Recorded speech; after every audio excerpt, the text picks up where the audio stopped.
Ang mabuting balita ng Panginoon ayon kay San Marcos. Umagang-umaga ng araw ng linggo, matapos na muling mabuhay si Jesus, siya'y unang napakita kay Maria Magdalena. 7 demonyo ang pinalayas ni Jesus sa babaeng ito. Pumunta siya sa mga alagad ni Jesus na nooy nahahapis at umiiyak at binalita ang kanyang nakita. Ngunit hindi sila naniwala sa sinabi ni Maria na nabuhay si Jesus at napakita sa kanya. Siya'y napakita rin sa 2 alagad na naglalakad patungo sa bukid, ngunit iba ang kanyang kaanyuan.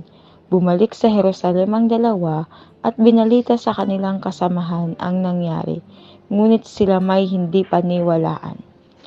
Pagkatapos, napakita siya sa 11 samantalang kumakain ang mga ito. Pinagwikaan niya sila dahil sa hindi nila pananalig sa kanya at sa katigasan ng ulo, sapagkat hindi sila naniwala sa mga nakakita sa kanya pagkatapos na siya'y muling mabuhay. At sinabi ni Jesus sa kanila, "Humayo kayo sa buong sanlibutan at ipangaral ninyo sa lahat ang mabuting balita."